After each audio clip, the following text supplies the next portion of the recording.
welcome back to another episode of Yarns of Trexx podcast. Today I'm joined with none other than my brother here, Mikey Dam. My boy. Cheer, my G. Bro, I just started all over my intro. I don't know if we're going to keep that. Maybe we'll keep it. We'll just keep it. Organic. Yeah. For those people that don't know who you are and what you're about, brother, do you want to just give a quick introduction of who you are and what you're about? My name is Mikey Dam. I'm from Palmerston North, New Zealand, and I'm a singer-songwriter, artist, and now I'm a marketing guy. Now you're a marketing guy. Now I'm doing the marketing, dude. What do you mean by that? Like, what, are you moving into a different... Yeah, just like helping do like independent label rollouts with like in terms of content and strategizing on how to roll things out. Yeah, so getting a bit more behind the scenes stats. Yeah. Trying to just do like extra work, like for like I feel like the industry's changed from what it was like 4 or 5 years ago. It was like just be a music artist, be a songwriter, but like now it's like you have to be the content people. So why not learn the game? And then if you have the knowledge, pass it on to other people. Right. You know what I mean? I think that's a massive thing too, especially with the content thing. Yeah. Like everyone, you need like fire content for shit to pop out now. Like unless you're a Justin Bieber or Taylor Swift or something like that and you've already got that fan base, like without social media, bro, like it's going to be very hard. Hey, would you agree? In this day and era, 100%. Yeah. Like, it's not like you can sell records anymore and you have a CD store to pop your stuff off and little posters. It's like content game is the biggest thing right now. Yeah. How do you feel like your content game has evolved your like musicianship or your career, I guess, is, like being an artist? Bro, I think that it's helped in terms of promoting what you do for a job. So like obviously you're a walking advert now. So like the way that you get sessions and things is from people stumbling across content of you being like, I really like the songwriter, I want to work with them. Right. You know what I mean? And so you create, that's why I was doing those Mikey Writes contents and I was doing the little promos for songs, and then for a bit I was like, Mikey Writes is kind of like a good thing to do, so I'll keep rolling with that because it was bringing me in work. People were like, fuck, I really want to write songs with you.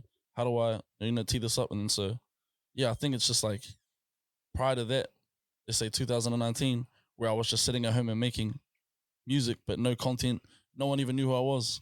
Where until the content became a thing, then now I'm promoting myself and I'm marketing what I do for a job. And I think that's like a great thing about social media in this day and age as well, is that you don't need like the big label to be able to push your shit, like you said, in the store window and shit like that. Like you can literally self-promote. Literally. And like a good example of that for someone personally that I know is the brother Kings. Like look at his TikTok, bro. He does funny shit on his TikTok, like not even anything elite. To do with his artistry. He's elite, bro. He's hilarious. He's fucking he's got a good sense of humor. He's hilarious, bro. He's a man. He does like very good quality content. Yeah. And people like he was always posting about how people come up to him and they're like, hey, fuck Kings, the TikTok dude. Like no one even knows that he made and know about it and shit like that. No one knows about the main song. Yeah. Like no one even knows that he's an artist now. That's crazy. Yeah. Like, and I guess comes with the fluidity of being an artist. You know, there's no one box that you're in. Like when you're an artist, you're a creative, right? You're a creative mind. It's not just music. It's not just like physical art. It can be, expressions in different types of ways. Yeah. That's one of the hardest things lately that I think for like the last 2 years that people have been trying to figure out is how to convert a social media following into streams. Like if you're an artist, how do you turn, for example, a lot of labels these days will sign TikTok artists and they'll say that they have like 4 million followers, but then they'll put out a song and it only gets 2,000 streams. You know what I mean? That makes no sense. Yeah. So I think people are still in that like puzzle piece of trying to figure out how do we convert to this. And like a lot of people will just say, oh, try and stick to music content if you're an artist, or like, and then even for like example, like the Kings thing. Oh, you're the TikTok guy, but not even realizing that he's one of New Zealand's biggest hip hop artists. You know what I'm saying? Yeah. Like, so that conversion is one of those, it's a tricky thing, but I feel like the moment that as soon as they figure out their piece of the puzzle, everyone's going to find out about it, and there we go. That's how people are going to be doing it. Yeah, people will start rolling out content that way. So, yeah.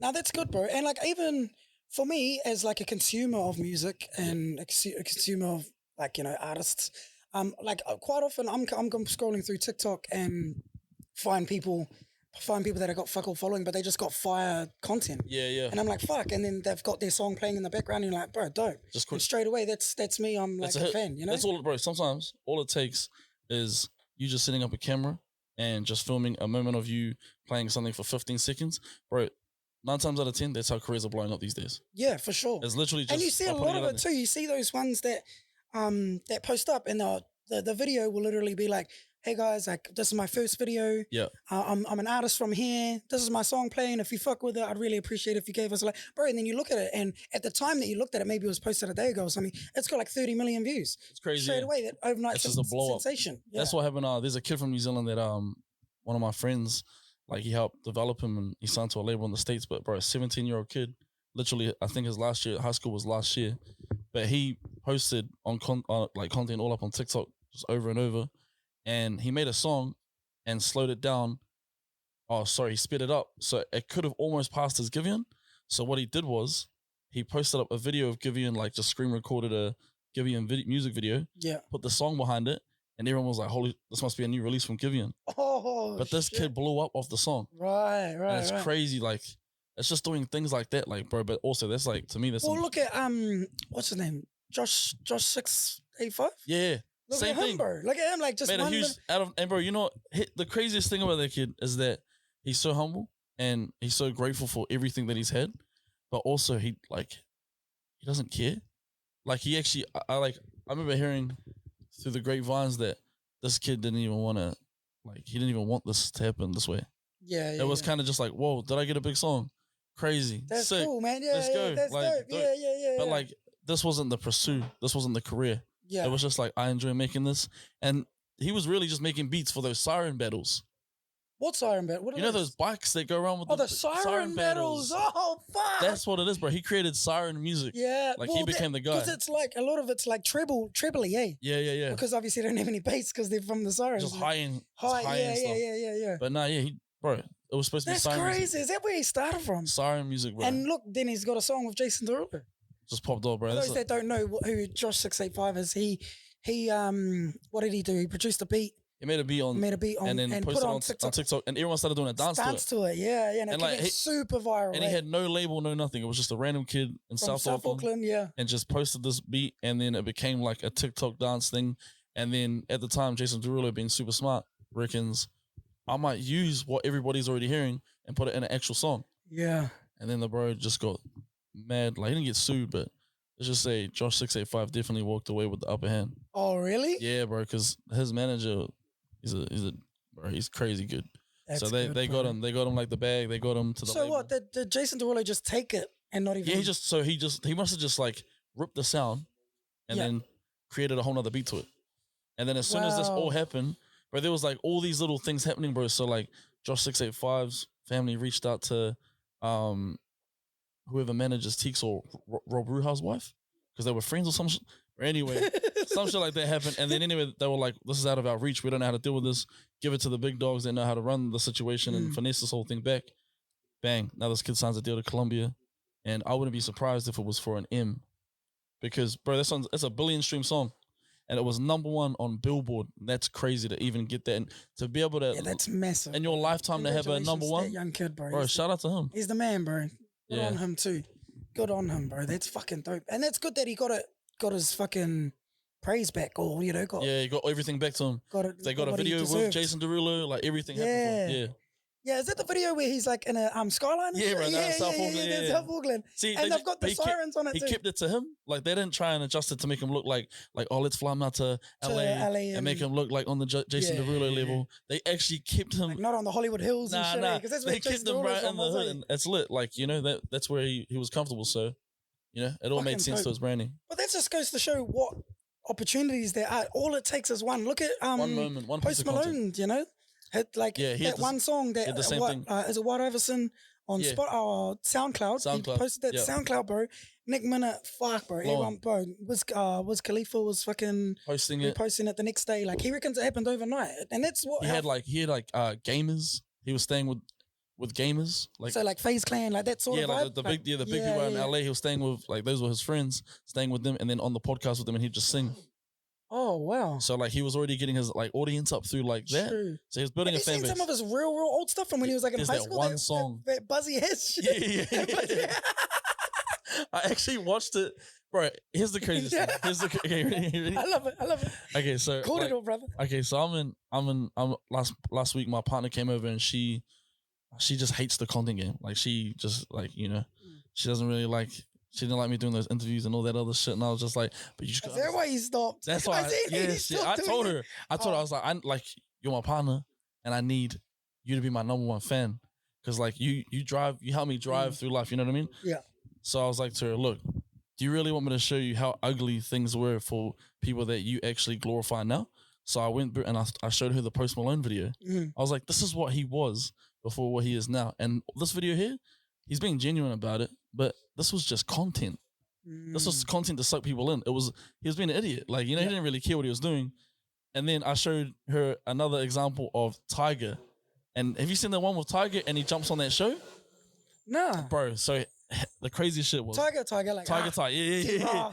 Bro, and how he comes in, bro, he's like, hey, I get my name Tiger because my nan thought I looked like Tiger Woods. Like, he was like piping it up. And he goes on the show, right? And they stitched him up. They knew what they were doing. They stitched him up. They were like, fit these words into a rap. Bro, there was this one word in there, and I didn't even know how to pronounce it. It was like amobia. Oh, yeah. And he didn't even know what it means, so he didn't even know how to rhyme with it. He didn't know what to rhyme with, but he didn't know how to put it into context. Yeah, and that's where they threw him off. Like, but bro, it's things like that. Like, they did these shows. They did all these. There were things before, like, they were who they are now that they've done to get clout, to chase to where they are. You've just got to make these types of power moves. Like, well, we're in the generation of attention as currency, right? 100%. Attention is the biggest currency. Yep. Look at what like Logan Paul and stuff are doing. Yep. You know what I mean? Like, they're making bank off that prime because they've got all the attention on them. They're doing YouTube, KSI, Kais and Nat. You know, like all of those massive. Aiden Ross, they all know. Mr. Beast. You know what I mean? Like they understand. All those dudes, they understand. Like that's attention because they're getting all these millions and millions of views. You know, like they're finding ways to convert that into monetary. You know, into bank, into fucking everything. Bank, bro. Like some of these YouTubers are making. Big banks, bro. Bang, bro. Those TikTok kids that I met out here that are musicians now, and I've been making music with them, bro. Their full-time job is literally content creating, and they understand the idea of attention being currency, because he has a YouTube subscribers is 1 million, and then he has they made a Facebook last year in like November or something, and within a month, bro, he had like 250K followers. Sure. And he was just posting content. Bro, him and his sister would go to meetings with TikTok, Snapchat, everybody to figure out what's the next thing. Like, what do we keep happening? But the fact that they're wanting to be in those rooms with those people just shows you that they understand that they can flip it and monetize it. They know how to turn it into money. And this is their full-time job, bro. Like, she left school at what, 15? Fuck, that's crazy. Bro, she's only 18 or 17 now. And she's been making more money than a lot of people that I know that work normal jobs. Like, that's crazy to me that that's what they get to do for a job. Yeah, and it may be cringy, corny content, but they always told me this one thing, bro, that it was people don't want to watch what you want to watch. You know what I'm saying? Like, it's not about, you've just got to play into the game of feeding people like real corny, like if it is corny content and it is like the interviews and all that like dumb shit, like, and it's fake acting. I guess you just got to ride the wave of what's current. You got to ride the wave, you just got to keep riding the wave and like what's trendy, exactly. Even if it's out of your comfort zone.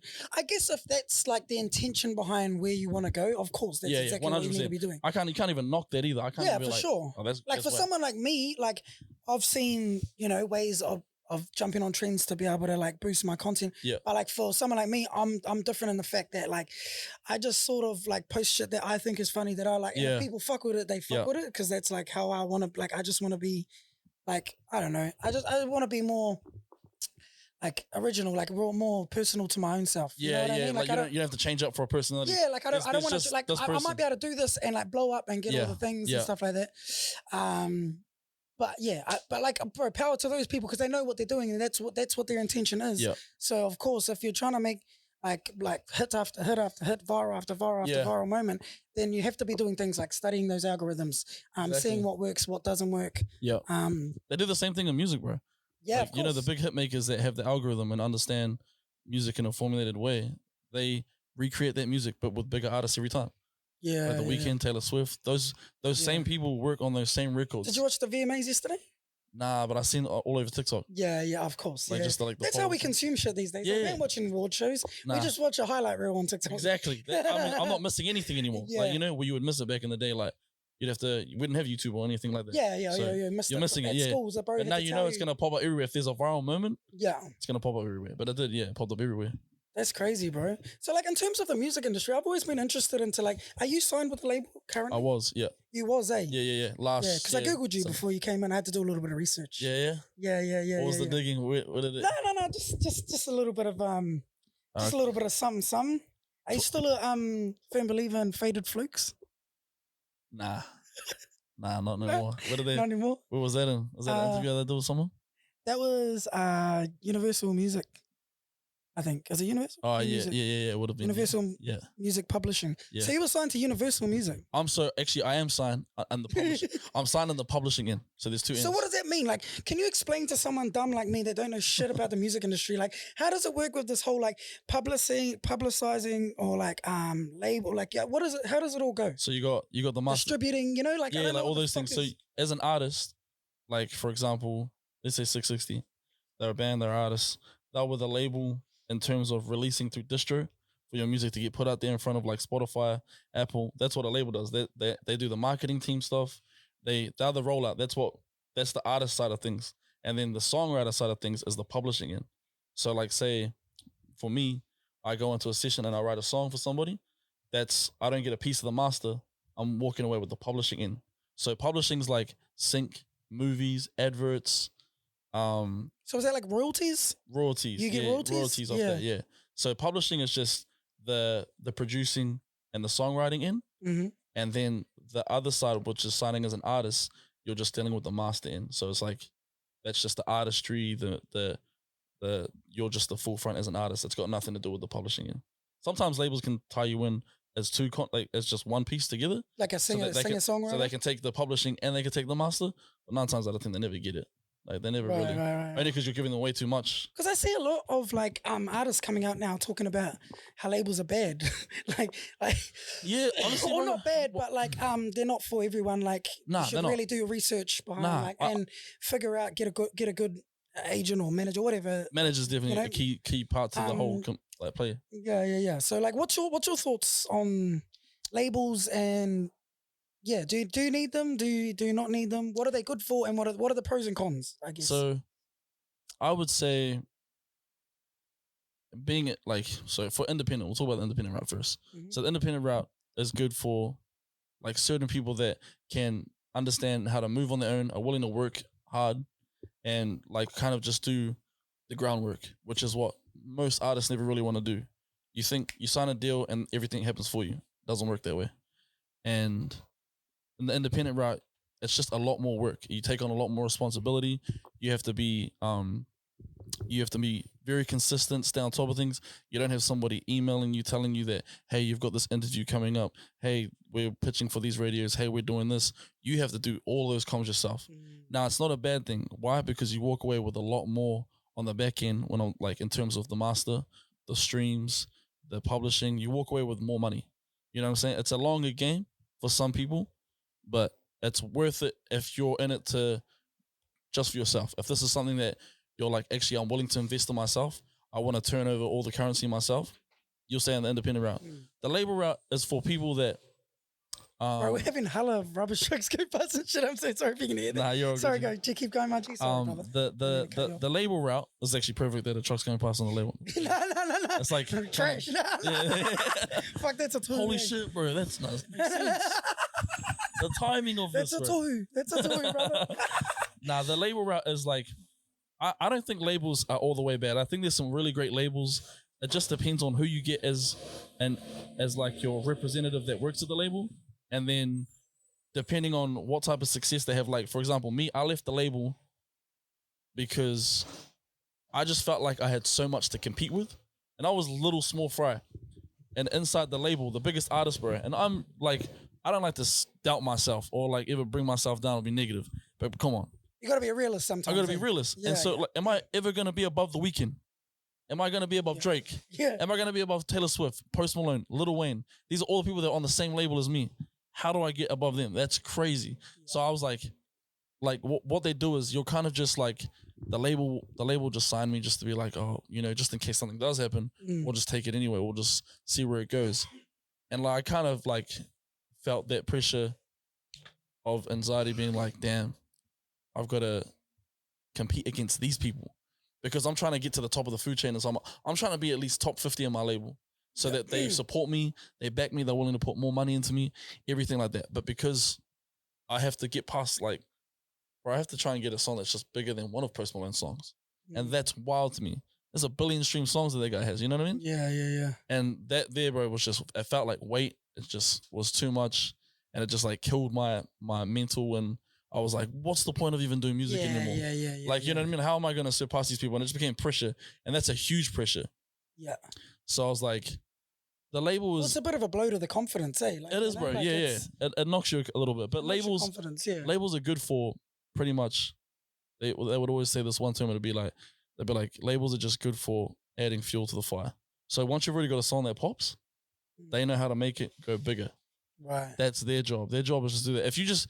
I honestly recommend personally that you only sign to a major label if you already have a popping song, not as a development artist, not as someone that's coming up and they think they can potentially see something. You sign, you get to that potential part, you see through being a great artist, you get a really big song, then you kind of look at what a label deal could look like.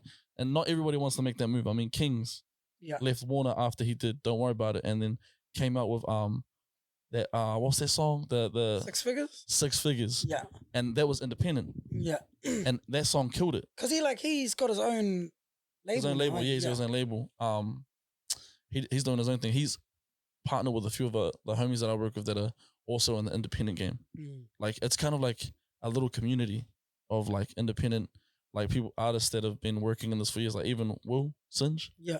He's independent. Yeah. He's working with like Kings and that. He's working with their team back home or his distro.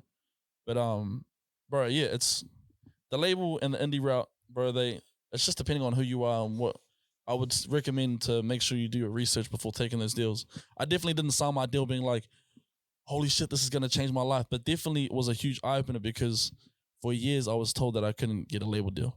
And I tried chasing one in Auckland. How did you get a label deal? Like, how did that all come about? So, bro, honestly, it was... Take us back, bro. Give us the journey. 2020, we're in COVID. Yep. And I parted ways with who was my manager at the time. And... bro, we just did COVID. I was writing songs, just doing what I normally do. And then I finished this project and I was talking with one of my best friends from New Zealand, Rory. And I was like, bro, would you help me finish my project and can we put it out through your distro? He was like, yeah, keen. One of our bros flies back from Europe. His brother, he's the videographer guy, flies back and we get an exempt pass to leave Auckland. Because he set his address for Palmerston North. So I'm like, perfect, let's pack the whole studio up and go back home. So we go back home, we set up, and we're like finishing this project. I get a DM, hey, how you been? My manager, the guy that was managing me. Yeah. How you been? Hey, bro, like, let's get some conversations going. I want to like try and figure some things out. Like, I feel like how everything in was, blah, blah, blah. Cool. 2 months after that, I'm in Queenstown. And he's like, bro, Republic has hit me with a deal.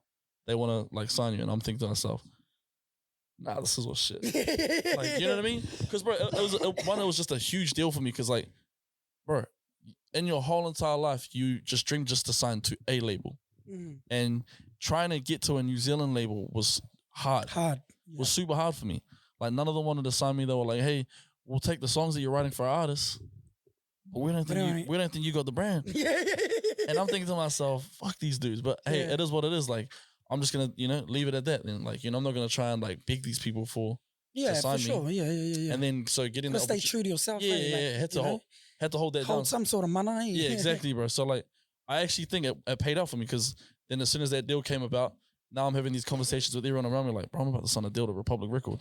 And right now, they're currently the best record label in the world. Still are. Republic Records? Republic Records. So like, for the people that don't really know about record labels and stuff like that, there's like a few that have like hold the monopoly within the music industry, right? And so that's Republic is a part of Universal? They are the monopoly.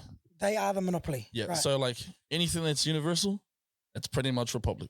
They literally, if you go look on like you type in Republic Records. I've seen a TikTok about this, bro, and it's literally got like all the top artists. Yeah, all and the shows you who the top artists are. And then they've got like OVO, like even though they've got their own, You know, they've Their got own like brand. they've got their other own, things inside their yeah, like stuff. they've got their own labels, say like Lil Wayne with Young Money and stuff, but they're still underneath another UMG, bigger, so Universal's like the head. Yeah. But then there's something above all of these things. Yeah, true. And it actually leads to a freight company in France.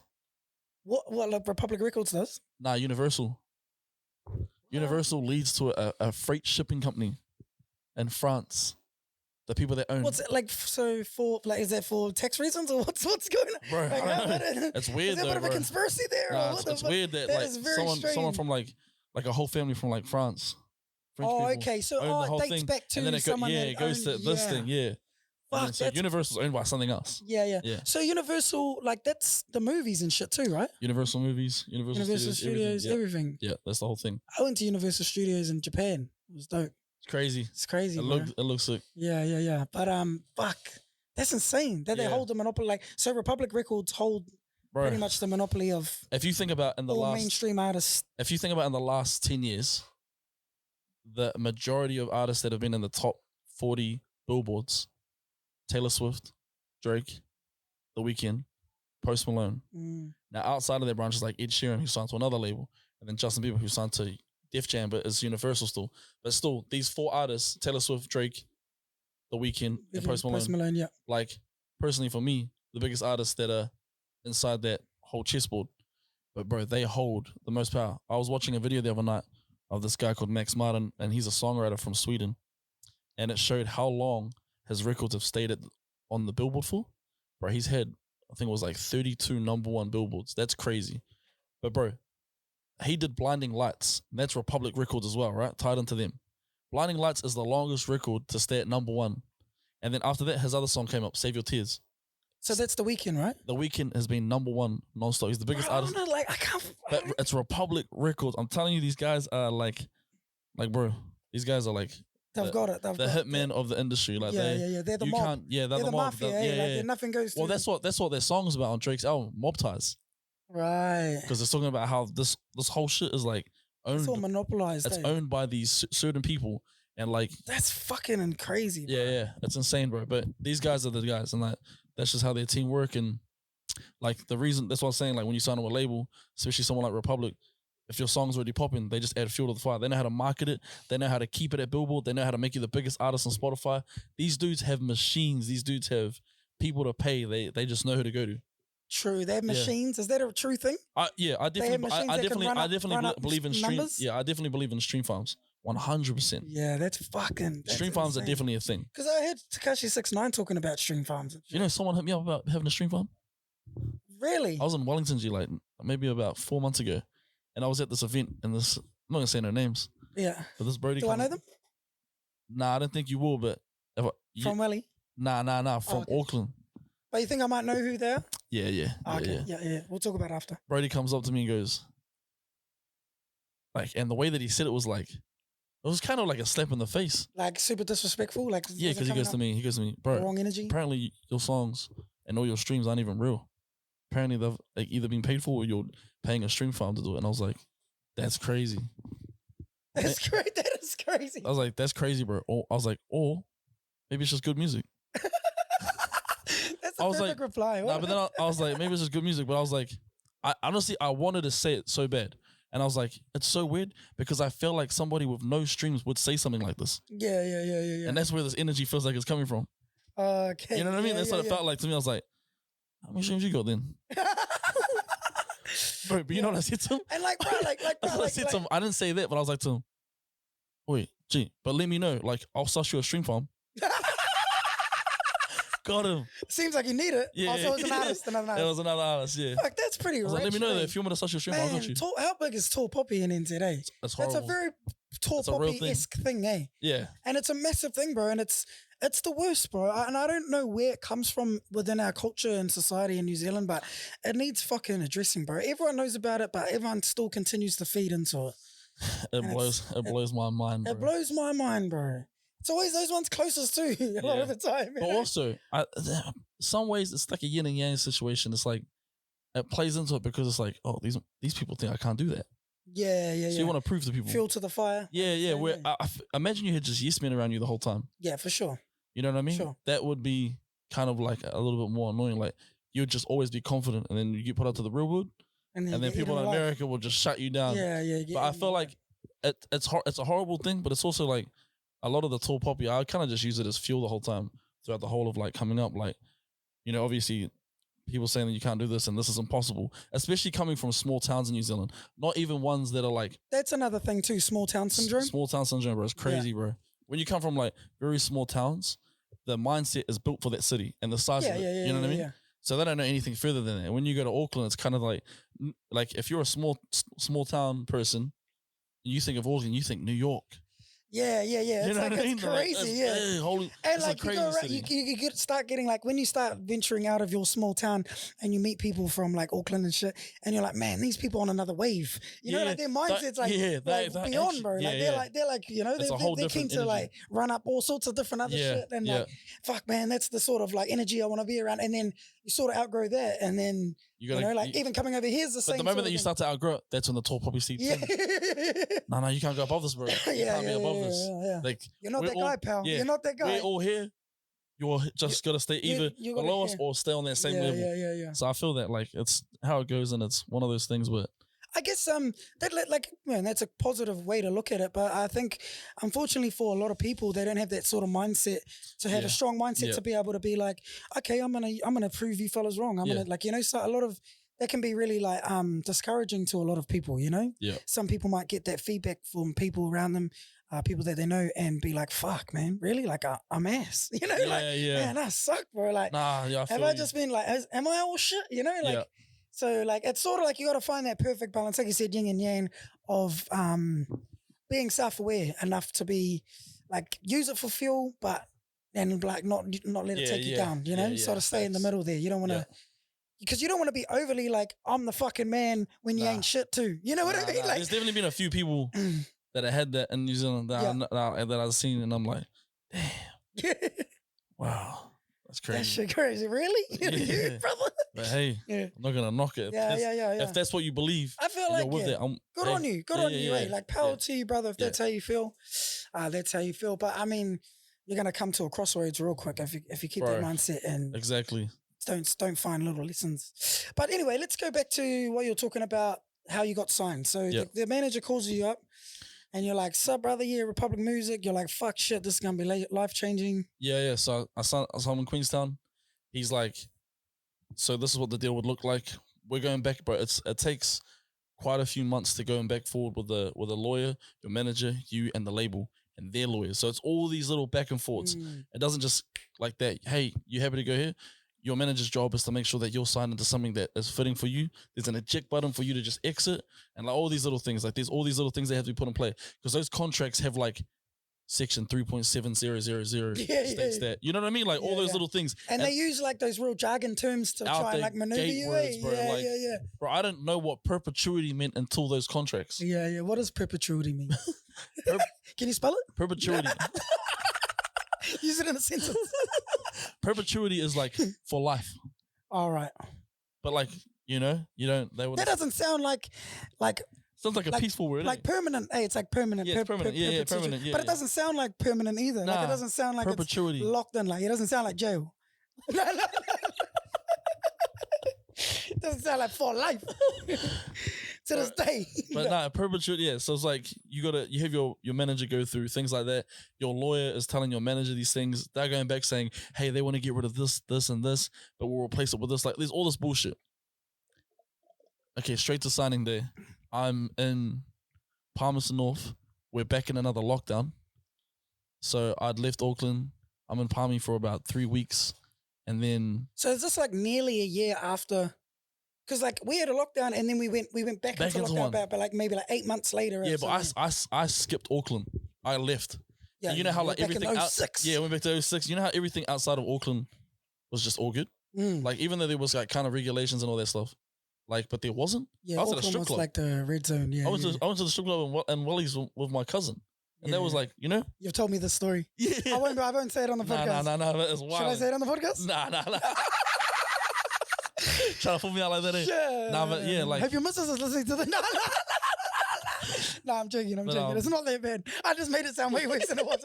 I'm so sorry. Nah, but yeah, we like it was like normal outside of Auckland, and then so bro, I'm like, so you're in the strip club? Nah. I was just saying that was like an example. I know. Sorry. Oh shit, nah. So I'm in Palmy. And I'm at the warehouse, and bro, it's so weird. I'm at the warehouse, and me and my brothers are walking around because they were like, I was like, gee, I'm sick of eating food on your guys' couch. Like, we need to have just like a table. All three of us in this. I was staying on both my brothers, and they were flatting together. So I was just like couch crashing at their crib for this whole time for the COVID thing. And I was like, bro, we need to get a table. We go to the warehouse. We're sitting there, and my manager messaged me, goes, hey, what you gonna do is sign this. So I'm sitting there, bro. Me and my brother just like sitting on chairs and just trying things, like just sitting there. And I'm like reading through this contract, and then I'm like, okay. Fuck, I just signed it. I was like, is everything good to sign? He's like, yep. We made sure all the terms are good. Bang, sign it. Just like that, just sitting in the warehouse looking for an outdoor set. Were you sitting at that table too? That you end up on? Yeah, that's dope. Yeah, that's so dope. And the what if signing to the biggest record label in the world. Bro, I know. Yeah. How did that feel, bro? Like, surely. Bro, I don't even know. I was kind of just like, it was weird. It was just like. Did you feel nothing felt real for a certain amount of time? Nothing felt real. I felt numb. Felt like I was like still trying to come out of a dream or something like. It just none of it felt real for a bit. Yeah, like so. Did you feel for a bit there, like fuck, did like I made it? Yeah, bro. You know, I actually wanted to do the most like out the gate eat us posts. I wanted to do it. I wanted to do it just because. You know what? Why didn't you? Because knowing the person that you are, that's something you would do. You're such a troll, guy. But like, I think people misunderstand you sometimes because I see your shit and I see straight through it. But like, I'll be like, fuck, if I was on the other side, I'd know you the way I know you. Yeah. I'd be like, fuck this cunt, bro. Like, and you really get into my skin. And like, I know you're not even meaning it. And you get into my skin. So, yeah. But I wanted to do the post. I got asked to take it down from my manager at the time. He was just like, look, nah, we won't do that. And I was like, why? Because literally all I did was post a photo of Michael Jordan, and it was when he won his first championship. And that's like that photo was always an example of like how I used to look at that photo and think one day I'm gonna have that glorious moment of when everything's gonna feel like that for me. And so I was like, I uploaded. And in that moment, it did feel like that for you? It felt like that. I was like, bro, like how long it took to get here, and like after 9 years of just running it at music, being turned down, being said that I wasn't the brand for labels, and especially back in New Zealand, it was just like, how did I surpass all of that and get to that part? Like, it just blew my mind. Those are the things that were going through my brain. You skipped a few levels, eh? Yeah, you were still on the come up, and you were and I was like, holy shit, just smack bang out of nowhere. But straight to the boss. Yeah, bro, straight to the top. And bro, the craziest thing was, bro, as soon as I signed the Republic, Universal New Zealand had to work for me. Oh, because I'm under their branch. Yeah, right. So it kind of ended up working favor. But I never, like, bro, honestly. How good would that have felt, being like, fuck yous, now you's got to, you's got no choice. Yeah, bro, it was like, nah, but I never used to really, like, rock with the team. I never used to use the team as, like, anything. Like, I would do all the marketing things myself, all the content ideas, and I would, like, I always wanted that. I wanted to still move as an independent artist. You know what I mean? I didn't want to use the team and get too comfortable and being like, hey, go do this for me. Or, yo, can we reach out to these articles and these people, and can we try and get on the TV shows? I wasn't trying to do all that and use them like that. I was like, look, I'm still gonna just keep my feet on the ground and still do all the footwork, because like I just knew it'll make me lazy. It'll make me, comfortable, content, and I'll just stay at that place and I wouldn't. Well, it might take the wind out of your sails a little bit, eh? Yeah, exactly. Like it would. Like doing that, so you're just like, oh, may as well keep doing it. Now. Yeah. And then that's like, I just have like now a massive chunk of. I just now have a massive chunk of money that's gonna support it. Yeah, so like, I don't know if like you don't have to speak about how much money there was, but so when you sign with a record label, like someone like Republic, they're like, okay, so we've got these terms and conditions. This is what we can offer you, like with distribution and stuff like that. I still don't understand. I should explain. I'm just a dumb cunt, but I still don't quite get it. But so that they do all this shit for you. What do they give you the money for? So you get an advance. And you get an advance. You get an advance. So it's like a loan. Nearly? Yeah. It's a loan. It's 100% a loan. Yeah. Yeah. So you get an advance and you get a budget for your projects. So a budget for the projects, it says like 15,000 per song. And that's you paying $5,000 to the producer.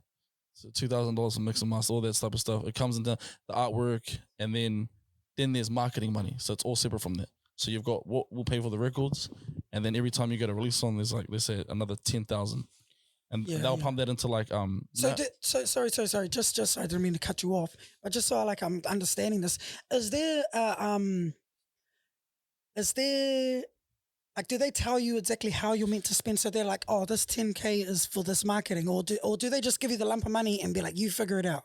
Nah, they figure it out. Okay. They figure out where they're going to place that money and who they're going to talk to, what blogs they want to work with. Yep. I honestly think throughout this whole thing, having a really good manager is probably the best thing you could ever do, because you could be signed to a label and have finished that whole thing without a manager. But bro, your manager is literally the one that's going to gun for you to make sure everything works. Why? Because if they manage for a full-time job, their only way of getting income is the 20% that you give them. So they're going to work and work. It's 20%, that's the usual way. That's the usual, bro. I didn't sign a contract with my own manager. There was no contracts. He doesn't do contracts. He just shake hand agreements, 20% of this and 20, you know? Like, and for me, that was cool, because it was like, it was easy. It's easy part ways. It's easy, you know? If you're going to go venture on to do something else, it's easy part way. And so, yeah, I think that's what my manager was like, okay, we can do this and do this, and I've got this type of money. But then also, Universal New Zealand have to put in budget.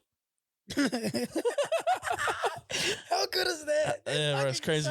So like, even when I did the Life Feels Good rollout, we had to do like I think ZM was doing it, or The Edge. Maybe it was The Edge. But they did this thing where they'd get callers to call up. We're like, what makes life feels good? Like, what makes life feel good for you right now? That's what they would ask people, and they're just going to say anything random. And then if you got the buzzer... So like, you bought like a segment, would you have to pay The Edge, or what? They get paid to like kind of do that. Like, do they get paid from Universal? Well, actually, I don't even know if they get paid, bro, but where the money comes into is the prize. So it was after Soundsplash last year, and there was a Queenstown trip giveaway for 2 people, and I was going with them to go do all these fun things. And that's the type of things that money pays for. Right. It's the free little holidays and the little prize giveaways, and then so they don't give you the big amount initially. I got the advance from them. Oh, okay. That gets paid. And then your manager delegates it into. That shit just went in. We had like an open account together. Okay. So you'd see, but you wouldn't see. Right. But yeah, we had like an open account together, and that's kind of how they don't really delegate it. But I would highly recommend getting that shit delegated. Yeah. Cause bro, was it a good purse? Like, it just kept happening. Purses just kept happening. Oh shit! So advances and advances. Yeah. So once I went from the label, then I went to the publishers. Oh, and then the publishers was like hundreds of thousands. Like, fuck. And the artist deal was already at the 100K mark. Yeah. So and like from like a little homie from fucking the 06, you know what I mean? Like, you know. Fuck. From fucking that's like, from the Manawatu. From the Manawatu, bro. Coming from a family that has bad money habits. Yeah. You know what I mean? Like, you don't know nothing about money until you have a lot of money, and then now you're like, what do I do with it? And you just think to do the name, like the usual shit, like, oh yeah, I'm gonna go do this. I'm gonna go do that. I might just fucking buy this today. Yeah. Oh, you know what? Fuck, my wrist is a bit empty. I need a watch. Yeah. You just start thinking dumb shit like that. Just thinking all the shit that, like, because I've had it before in the past where I've come into quite a good amount of money, and then, you know, your mind's just like, it's all those impulsive thoughts that you have, those intuitive thoughts where you're like, man, I've always kind of wanted some Jordans. You know what I mean? Yeah, like, I've kind of always wanted, like, and never been able to do it. Like, man, maybe should I get back into skating? You know, like just buy a skateboard, never use it ever. You know what I mean? But like, you got the money, so you're just like, just start doing the dumbest things. You know what I mean? Like literally, that's how it was rolling. It was like, I was like, for a minute, I was like rolling around like that. I was like, just traveling around, flying around, just doing random things. Yeah. And bro, it actually, the part where I knew it got bad was when I was like out and about, and like I went to Tauranga for like, I don't know, 3 months. I was staying with my nan, and all the Steamers boys. One of my homies, he plays for the Bay Plenty Steamers over there, and so I'm like meeting all the boys now, and like some of the Chiefs boys. I'm like meeting these guys, and they're like, we're going out for dinners and stuff, and I'm just like, I'll pay for it. And there's probably like 15 of us. Oh shit! Like yeah. I would do shit, but like honestly, bro, like for me, I was doing it like just because like there was like a few homies there that like were actually really cool dudes that when I was coming up, like my homie that's in the Bay of Plenty, he was just like a cool supporter, like coming up, and I was like, bro, you know, I respect you so much. Always had backs. I always had, and like even my brothers, bro, like my 2 brothers, when I was living with them, like I was like, man, like especially my brother that's just younger than me, bro, always had my back. Always had my back. Always sent me money when I needed it. Always like, and never questioned me. wouldn't like push me on when he needed it back. Always Nothing. believed in the vision. Always believed in the vision, bro. He stuck me on my side. So I was like, whatever you need. When you're good, like you make sure that they're good. Yeah, bro. I made sure like everybody around me was good, bro. Even like flying, like I had a friend from over these ways, flew him back to New Zealand for my birthday, and like I just wanted him to be there to be like, bro, I cracked it. Yeah, my first ever song, I made it with you. Yeah, and now I'm here, and like I'm flying you back. And is like, that the bro Mike? Nah, Tim, the guy that I was with on that weekend. Right. And I was like, Tim, I was just like, bro, this is what it all created. We're in Queenstown just having like lobster dinners and like drinking. I was like, bro, get whatever you want to drink.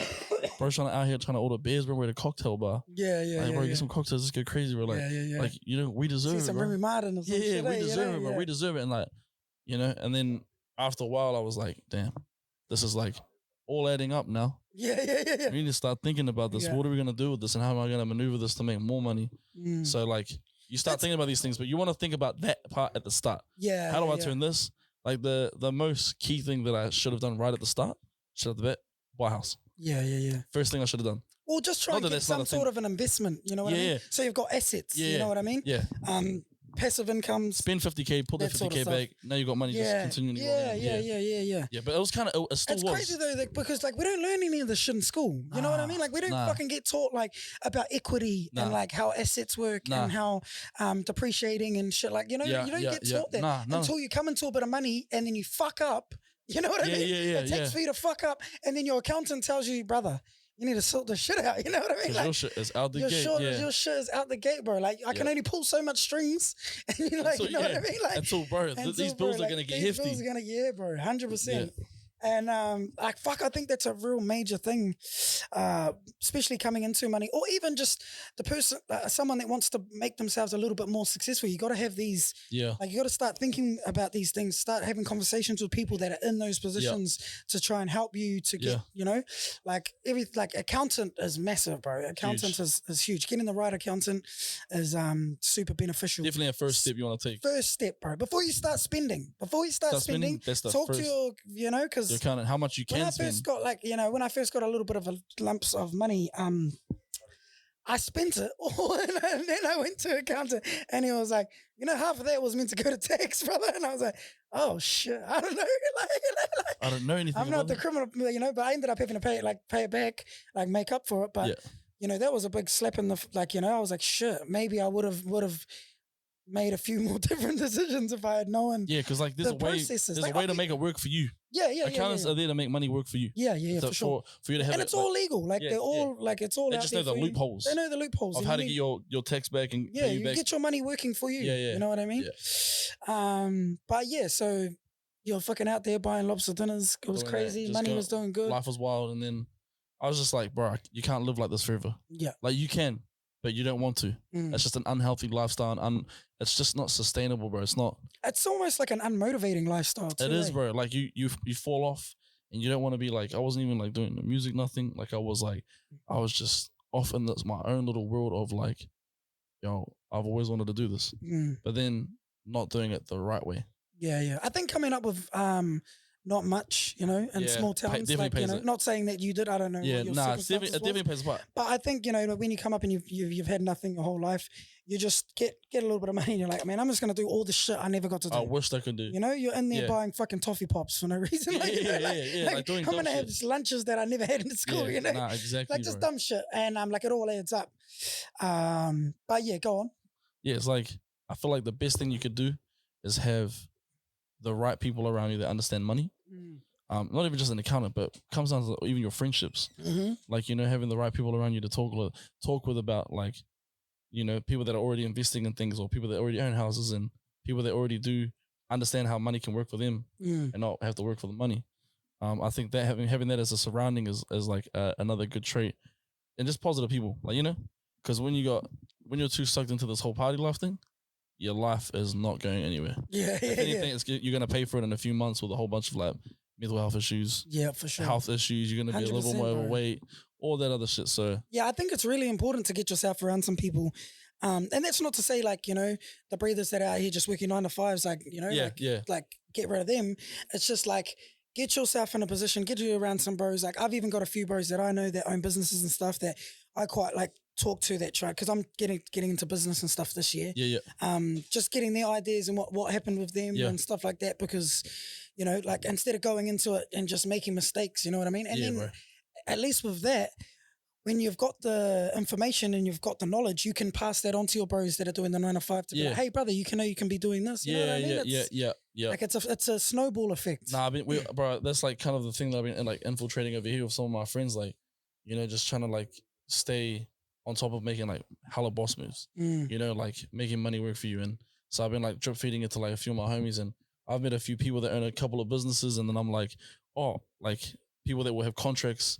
I'm like, man, one of my homies, he has like 4 months off work a year, like, and he does this, and that's a contract that's inside there. He could probably take that and start a business from that. You know what I mean? Just like trying to show the homies that, like, yo, you might as well start trying to work for yourself now. And bro, there's strength in numbers too. Bro, so much strength in numbers. The more you help your bros out to get up to a level, the more we can all help each other out. You know what I mean? Exactly. There's enough room at the table for everyone to eat, bro. Yeah, 100%. You know what I mean? Yeah. Nah, that's dope, bro. Yeah. So like in terms of, sorry, you like I keep we going off on tangents all the time, but I love it. This is what Yarns with Trexx is all about. Yeah. But so, you know, you started having to ring it in with your money. What made you part ways with your record company? Like, I just felt like it would, because like, so the money, like, pressure. So it was a loan. Yeah. Like how did you did you make all that money back for them? Nah, so they own records. Okay. Of mine for a certain amount of years, and that hopefully recoups for them, and it did. Right. It definitely recouped. So now they own it for the rest of maybe like another 6.5 years. Oh, okay. And then I get the records back. It's like 10 years they hold a record for. That's crazy, eh? Yeah. It's mean though with social media, like they could hold it and it'd be dormant, and then it only takes a TikTok dance for it to pop up again. Yeah, exactly, bro. Look at how many like songs are charting now because of TikTok trends, you know, like old school 80s songs and shit, you know? That's crazy, or early 2000 songs that are like now jumping back in the charts because of, you know, like we said, their attention. Yeah, the attention, bro. Everything's recycling now. Everything, bro. Yeah, bro. Everything. That's been how society's worked for years now, like decades. Baggy jeans were in back when I was a kid. Yeah. Now they're a thing again. They went missing for 20 years. Yeah. Like, bro, Air Force Ones. I remember those were in when I was like in primary and shit. Yeah, bro. Like when we were crumping. Yeah. The crumping days. Were you a bit of a crumper? Yeah. Hella, bro. I was hella in it. Yeah. But now everything recycles, and now there's dope. So you've been able to work with like some pretty crazy artists. Like, you know, I know you very well. I think there might be like a few people out there that don't really know you. You know what I mean? Like you're very behind the scenes in a lot of your stuff. You have had a lot of success with a lot of your singles and stuff like that. You know, very popular radio played songs. You have like a unique sound.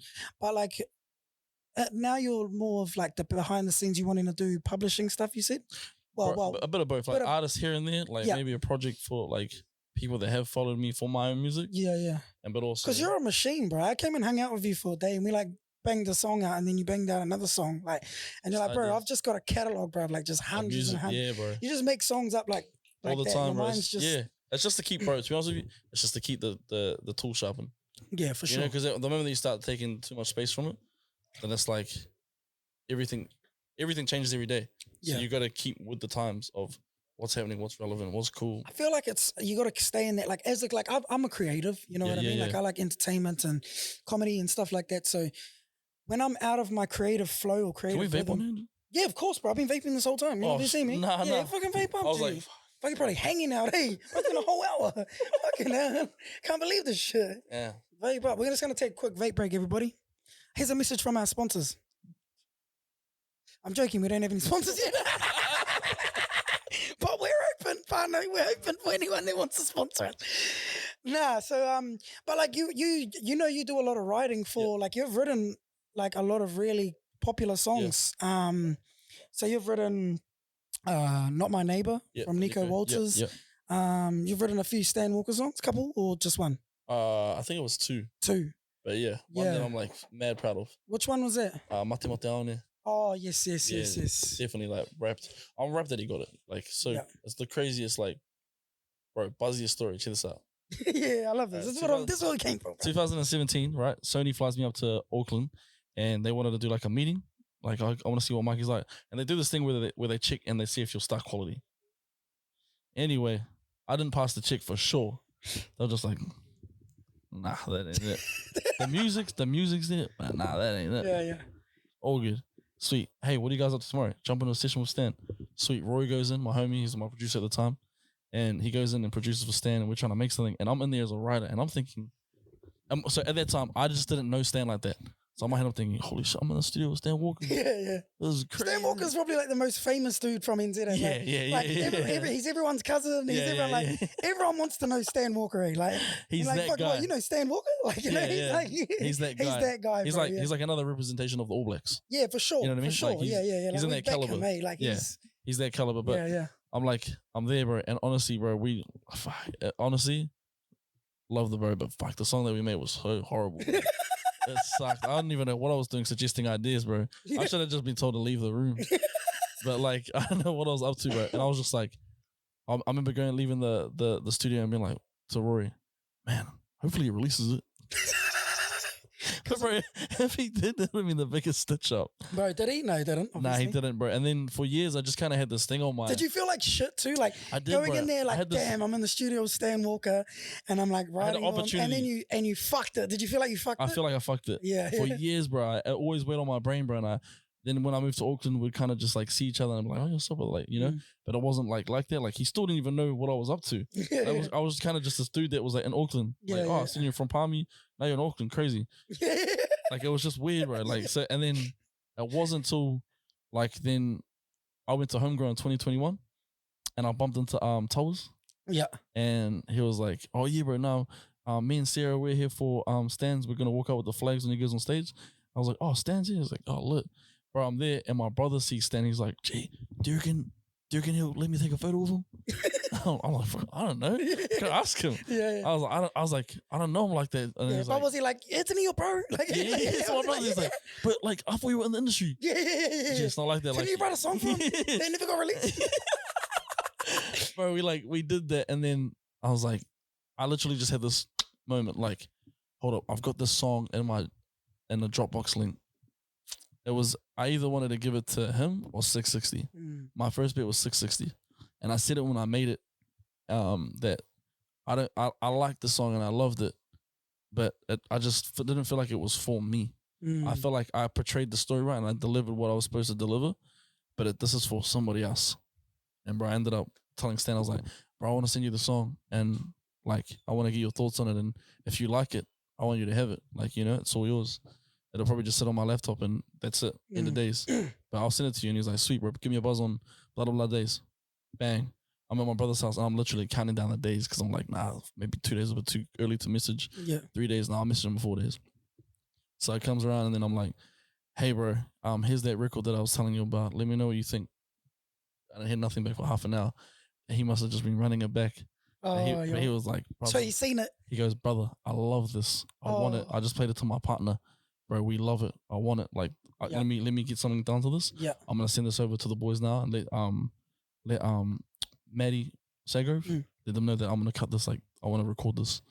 I was like, whoa, bro. And then I didn't think anything of it. And then maybe like 2 months later, I end up in Napier, and I'm with the guy that produced the record, and they're recording him.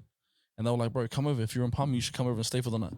Bro, we go over there, and I'm just sitting there thinking, damn, it's crazy that he's cutting the song.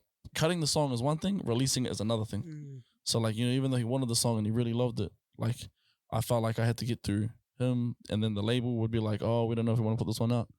And then so when it came to life, I was like, holy shit, he's actually putting this out. That was crazy to me. Even crazier, the moment that I found out that it was his wedding song. Oh, that blew my mind. Yeah, that's beautiful. Eh? That blew my mind. And it's a beautiful song, eh? Bro, and it's that every really nice sentimental moment Instagram story song. Yeah. You know, you just, your baby was just born. Your baby was just born. You know, like that song comes over and you're like, holy shit. You know? Right, but like his meaning for it was so far from mine. Yeah. Also in some weird way. So he interpreted it completely, you know, like his was about his relationship with his partner. That's what he felt like the song represented for him. And obviously with the whole like Te Reo Māori stuff, like it's metaphorical. So it's like can always mean more than one thing. So that for me was like, cool, if that's what it means for you, fire. But the whole purpose behind it was I was like, man, I sat in the session, I was like, I really want to make another New Zealand national anthem. Oh, okay, yeah. And not have it written by someone that's like Pākehā, like, you know, like, I feel like ours was, and then it was just translated. Yeah. I want it to be. What the fuck is up with national anthems, eh? God of nations. Yeah, but like national anthems are the shittest songs. Yeah, they suck. And it's like, Absolutely these represent your country. Like, bro, that's some 1910 shit. Bro, nah, like, it's crazy. Like, the fact that we still spin these things. There's some crazy. 1800 shit, bro. Yeah, nah, it's crazy. But I wanted to replicate that idea. That's why the first verse is in Te Reo, and then the second part is in English. Yeah. But everything that I say in English is pretty much, we just had it translated. But I was like, nah, we're going to swap this around because I want it to feel like the national anthem. Like, we need to give it that energy of, but I wanted the story, bro. It was the storyline that I wanted to nail. And I was talking about, we were actually sitting in the studio, and it's the shit like that Towers was talking about yesterday on their post, with about how like Māori people feel like ones that can't speak fluently or don't understand their backgrounds or don't like, never were raised in New Zealand and live in Australia.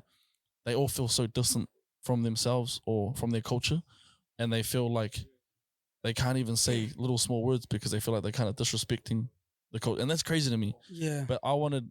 And it is unfortunate that we have that mindset. And you know what, and the thing is, when you start at that point, it actually goes... We actually went so deep into the concept of like, why is it this way?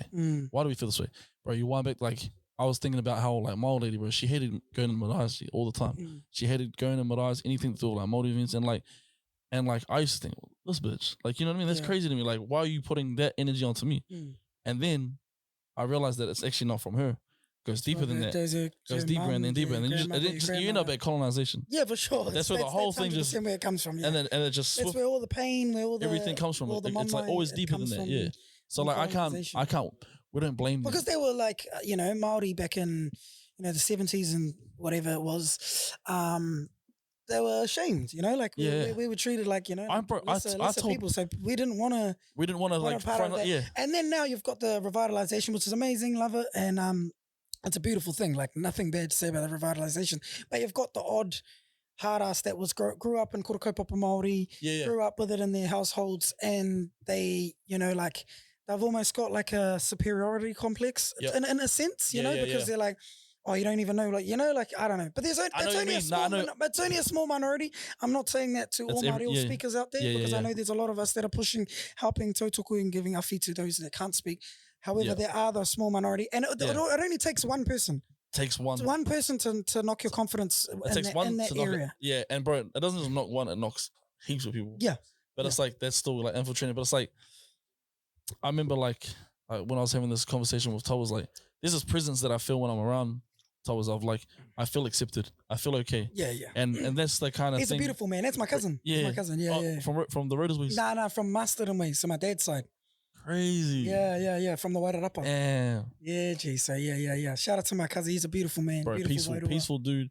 Peaceful everything, bro. Like, I don't know. There's something about his energy, bro. Was like, because I told him, I was like, bro, I actually like, in a certain point of my life, not even I acknowledged this stuff because I was raised this way, and this is how my life saw things. Like, it wasn't, and like, even though there was one side of the family that wasn't like that, and then one side of the family that was, like, it was just who I was around was like specific people that were, nah, I don't believe in that stuff. We're not going there. And like, I didn't even want them to give you a Māori name. Like, all those things, you know what I mean? Like, my old lady didn't want any of that type of stuff or anything to do with that. But like, as I told Towers, like, that was what my background was, bro. Like, I was never proud of it going through high school, like, or anything like that. I was like real subliminal about it. You know what I mean?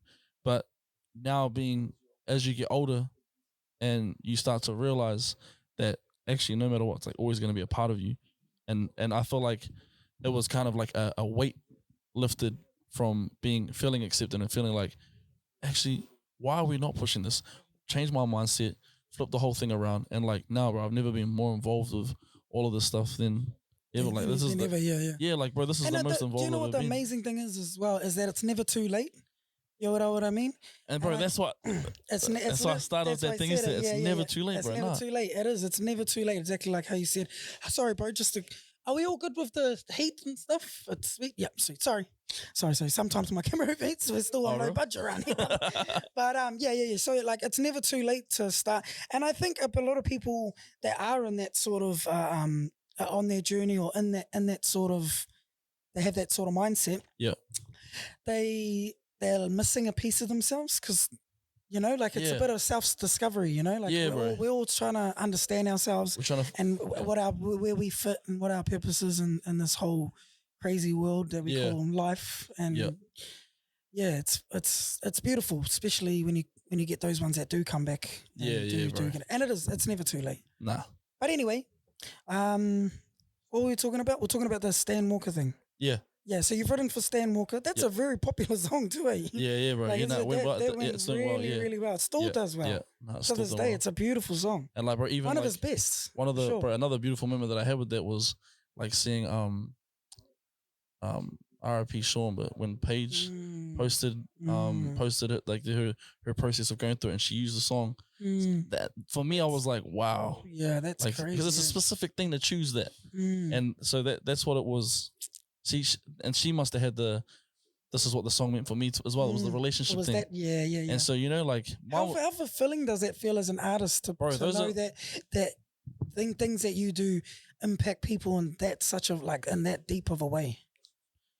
Bro, like those are actually the moments that we live for. It's never the money or the finances or anything else that comes with it, or the biggest triumphant moments are the ones where you know that you're actually changing someone's life. You know what I mean? Like when you get those DMs. And the beautiful thing about music is that it is that powerful to be able to change people's lives. I listen to certain music if I have anxiety.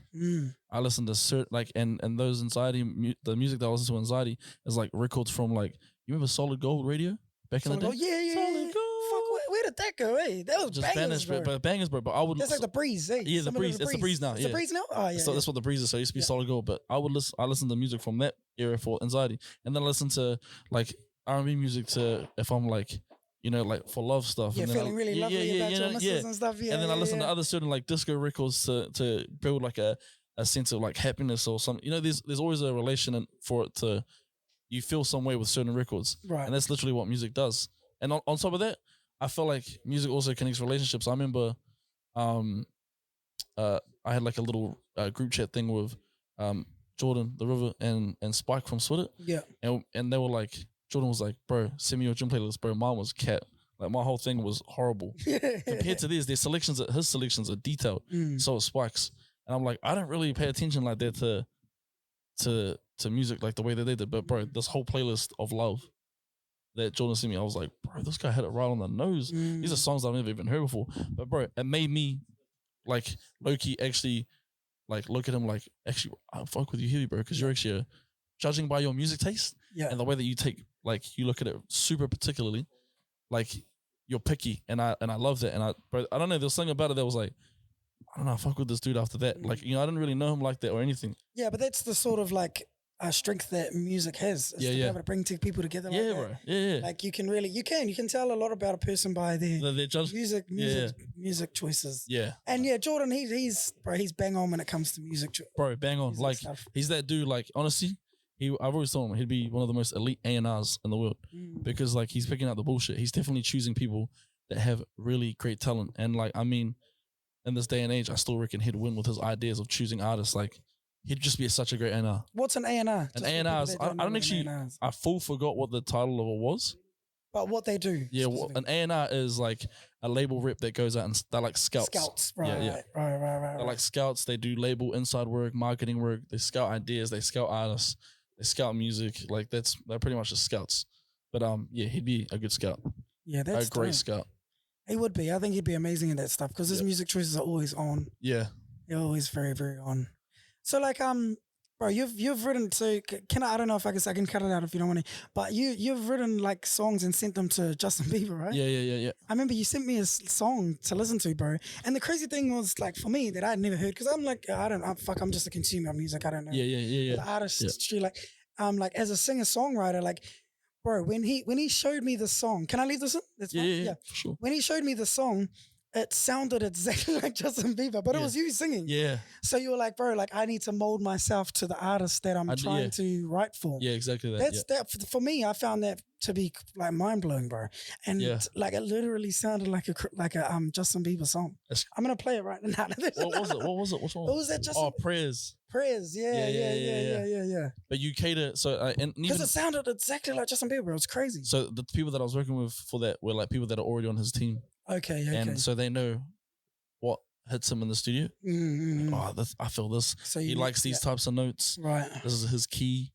This is what we're gonna sing this song. Is it crazy to even like, I don't, maybe he didn't pick the song up, but is it crazy to think that you've like even like gotten an opportunity to write a song that Justin Bieber might possibly hear? I feel he's definitely heard a bunch of them. He's definitely heard a bunch of them. How does that feel? That's got to feel pretty fuzzy. Bro, you honestly never know till like 2 days out if you landed it. Right. 2 days out of release. Is there a possibility as well that like a year from now he might pick back one that you sent him like last year or something? There's a huge chance there. Yeah. Like Genuine Pony. Yep. Timberland. They made that 9 years before it even came out. Fuck. Yeah, that's crazy. Yeah. So it's like things like that, bro. You have those moments. Yeah. You do. And everything's kind of timeless. Like you never know. Sorry, just a little bit of technical work in the back. But yeah, that is insane, bro. Like, what other artists have you like written for? Like, just like Justin Bieber is. So, you know, you put something on your story the other day that like I really buzzed out at and that I really resonated with, and it was something about the real superstars. So like the Taylor Swifts, the Justin Biebers. Yep. Was that you that posted that? Nah, that it was like the last era. Like they'll be like but I saw that post. I don't know who posted it, but I saw someone that I knew that posted it. It was talking about how we're actually coming to the last era of people that are timeless artists. So like the Taylor Swifts, the Ed Sheerans, the Drakes. Like who's next? Yeah. Because I think with the way our like we don't have the attention spans for shit these days. It's in and out. It's in and out. Like, bro, quick. Tomorrow, another artist is gonna emerge, and they'll probably be around here for 6 months. Yeah, and then that's a wrap. That's how long careers last now. Well, since Drake, since Taylor Swift, since Justin Bieber, those sort of ones.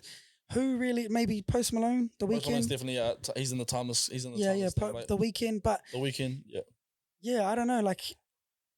It's actually crazy. When I saw that, I was like, man, it's out of it. Timeless stamps will be like Dr. Dre, Snoop Dogg. Oh, yeah, Michael Jackson, like Michael Jackson. Bob Marley. Yeah, like all those, you know, like, bro, anything before Prince. Anything before the 2014 era, timeless people, yeah, for sure. Katy Perry's, you know what I mean? Like all records that are just going to be timeless forever. That are going to be around for a long, long time. Kelly Clarkson.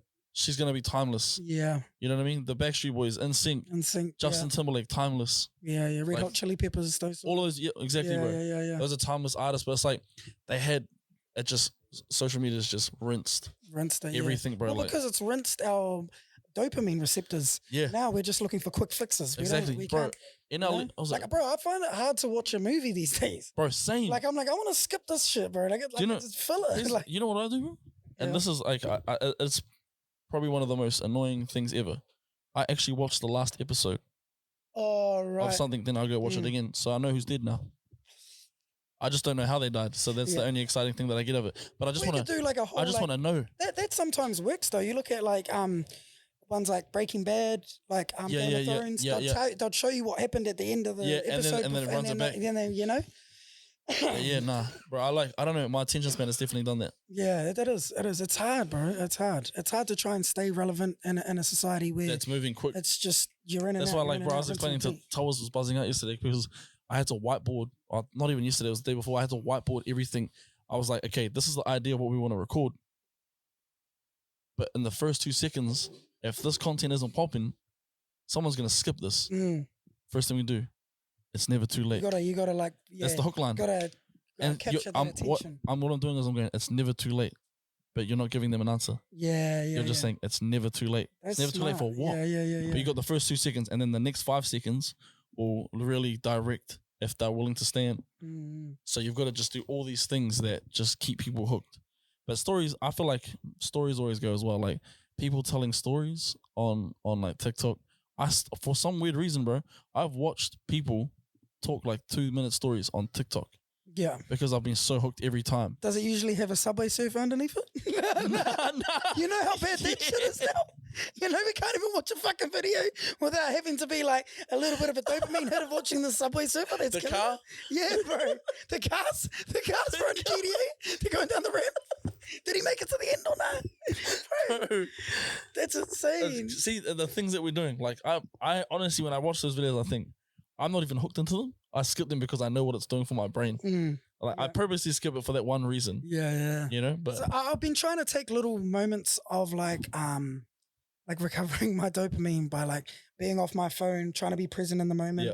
Because man, our phones, like as soon as we need that quick fix, like we're never bored these days. Nah. Like you never really sit there and be like genuinely proper bored like when we were kids, and you know. But even then, we would go find shit. I miss that feeling. Yeah. I actually, bro, at the start of the year, around Juicy Fest period, I was in Palmy, and then I was thinking of this Airbnb, and it was such a beautiful Airbnb, and I was like to my partner, look, let's do 24 hours, turn our phones off. Bro, it was actually one of the most amazing feelings ever. That was just 24 hours. Yeah, but I was so present with her, and I was so present with, I had one of my cousins over, and I was so present with them. Bro, we went for walks, we did cooking, bro. I like we just did all these things, and we played board games. Yeah. Like just normal things. And then we talked, we had more time to talk. We were drinking and talking. Like genuinely. We didn't have our phone, but I keep having the thing to like try and slide my phone That's up. how bad it is there. It's so bad. It's like, that's a mean idea, bro. I might adopt that with me and mums there, see if we can like 24 hours, bro. It's actually like, bro, you connect more, and you're so present with everything around you. Even with your thoughts, eh? Yeah, bro. You start thinking about like things like it actually opened up a part, and like maybe this is the type of way we are. Like we started talking about things of why we react certain ways to each other. And I'm like, maybe it's because of this. Maybe because I do this, you react this way. So we started talking about those types of deep things. But that's what appealed out. That's beautiful. So it's like, you know, it's sometimes we need that to reconnect. And sometimes it's easier, instead of like addressing an issue, just to be like, oh yeah. And then straight on your phone. You know what I mean? Yeah, no. But it's such a habit though. It is, bro. I do it with people, and sometimes I feel annoying because it can like say if I'm like sitting and having a conversation with someone and I do these ones. Yeah. Yeah. You know what I mean? It just can come across as like rude. Like, you know. Yeah. But I understand that it's just the way that things have been. It's just the way that things are. I remember, bro, there was a period in life when I never had a phone for 2 years, and the only way that anybody could ever contact me was through the girl I was going with at the time, or my brother. That's dope. Like, honestly, I remember just not even using Facebook, nothing. I had no laptops, no nothing. 2 years, bro, I had no phone. I had an iPod. Oh, yeah. The iPod Touch. But you remember how you could have like apps on it? Yeah. So when you're around Wi-Fi, but even then, I still wouldn't even use the apps. Yeah. I was kind of like, I was super present, and I did a lot of work at the time. That's when I was like coming up in the music scene. And I felt like having no social media, no distractions, was actually what like moved me. I think I'm getting close to the point of just having someone else post my stuff, post my content. Like I don't think I want to like read the comments and stuff. You know, like, you know, it's cool to get the positive comments and stuff, but like the negative ones are like not that, like I'm thick skinned. I don't give a fuck about it. But like, you know, like then I can't be fucked with all like. Nah. I just really want to just like not have the apps on my phone. Yeah, you know what I mean? I just want to be able to have someone else post for me. Yeah. And you like, don't even see create content it's like for people. It's like an automated. I think as well is that you watch stories and then you get like breaking news about all the terrible things that are happening in the world, or terrible things that have happened to someone that you know, and it's just like it's such a negative thing, bro. And you just like you feed into it so much, and then you feed into other people's negativity, because it's a very negative place. It's a positive place too, don't get me wrong, but it can be very negative. Social media can be very negative, and like even just subconsciously you can find yourself like getting like pulled into the loophole, into the rabbit hole of negativity without even knowing. And all of a sudden you've spent an hour on your phone, and then you're a little bit shorter with your missus, and she's like, what's up? And you're like, I don't actually know. You know what I mean? Like I don't actually, but really it's subconsciously, it's fucking to do with the negative shit. Like you're feeding off that. Yeah. All that's like all of that energy from those comments is coming into your way. Yeah. Nah, I feel you, bro. Like those. But I also like, I look at it from a double side. I'm like, I understand, like, and you probably know this too, is like that those negative comments that make people react are the ones that actually blow the post up the most. And that's annoying. And so like it's kind of ugly, but it also plays in a win of like counterintuitive, in a sense. Yeah. Like even like, you know, with like, I remember doing like those questions with people. Like, you know, would you cheat on your missus or snitch on the boys? Bro, triggering. So triggering. And most of the time, those people would just say it as a joke. But it's just, I get it. It's so triggering. But not understanding that I'm doing it on purpose. I want you to comment on this person and say it's triggering. I got to the point where it like felt like even personal people will message me, like people that I know on a day-to-day basis, and they'll be like, yeah, bro, nah, this is just fucked up. I was like, bro, like, it just works. Like, unfortunately, it just works. Like, I can't. You're trying to capture that attention. Yeah, and I'm trying to capture. It goes back to the age-old saying of like, no publicity is bad publicity. Exactly, you know? Bro. Exactly. Yeah. Now that's crazy. So you've got like, we've got 10 minutes on the camera time. Yep. We've been having a yarn, bro. We could talk all day, bro. I've been loving this. I've been enjoying yourself. I've been enjoying myself. You've got this new single coming out with the Bro Towers this weekend. Yep. What other stuff do you got working with? Like, what are you working on? Like, just to wrap up, just let us know what you've got going on currently and where you're at in life. And currently, working out of the Gold Coast at a studio called Nightfall, and trying to bring that business to life and make it bigger. You know, I've always wanted this dream of creating like a space with a bunch of people, and also, you know, like not with the, like I already have my homies back in New Zealand that own studios, but I've always wanted to do my own part, like, you know, my own thing in life. So yeah, I got given the opportunity to come work at a studio out in Gold Coast at Nightfall and work with a great team of people. So I want to see that grow and be a part of that. And then on top of that, just songwriting for DJs, working with like Lance, and then trying to just write songs for other A-list artists, and trying to hopefully, bro, it'll be so sick, but to get Chris Brown. Yeah. You know, having that plug in there with Lance is like kind of like a nice sealed deal. Yeah, you know what I mean? Yeah. Nah, it's like from a text to a text. Yeah. You know what I mean? So it's like perfect stuff. One handshake away, you know? Yeah, exactly. And like I've done a couple of sessions with Lance, and like shout out to Stan for, and like all the other boys over there for like kind of piping me up to everybody in the community, being like, Mikey's the guy, he's the good songwriter. Like the fact that name just gets thrown around with people like that, then everybody else is like gravitates towards you. So like I appreciate all the boys. It's a positive thing, ain't it? It's a positive thing, bro. Yeah. Nah, so all the boys like upping my name and doing that, like trying to just get more A-listers, and I'm gonna do a headline show at the end of the year. Dope. Back in New Zealand, go back to Auckland, and then do my first ever headline show. Yeah. Just so I want to do like the dream and the goal is to do something that's like not just like, hey, there with a band, you perform. I really want it to be like what it feels like to be in the studio with me. Right. Rather than it be like, I'm an artist, I'm going to perform. What if I perform from a songwriter perspective? You know what I mean? So I'm like bringing up the session, and everyone gets to see what I'm doing. And then I just lay the song and sing the song and do it like how I would in the studio. Yeah, that's fucking cool. You know what I mean? Like an experience rather than just like, hey, my name's Mikey Dam, I want to sing these songs to you. And that's it. Like make everybody feel like they're in the room with me. Yeah, that's fucking man, you know? bro. I'm excited for that. When about is that? Let me know. I might come to it. 16th of December. 16th of December, yeah. I might be going back home for Christmas. Possibly, I don't know. We'll see what happens. But I'll definitely be coming to that. Pardon? No, Roaders, probably Roaders. Yeah. But nah, bro, fuck, bro. It's been amazing having you on, bro. No, like, fuck, we could talk for ages, bro. That's been. Thank you for the little bit of insight into the music industry. We didn't even scratch the surface on a lot of stuff. Nah, but like, bro, we got plenty of time, bro, and we can like, bro, I want to have you back on to talk about some more stuff you've got in the pipelines, because I know, bro, you're such an interesting character, and you're doing a lot of amazing things, bro. I'm real proud of you, appreciate it, bro. Thank you, bro. Real proud to call you like a brother and a friend, bro. Like, thank you so much for coming through, and keep doing amazing things, my brother. Appreciate it, brother. That's us. Nah, Welcome back.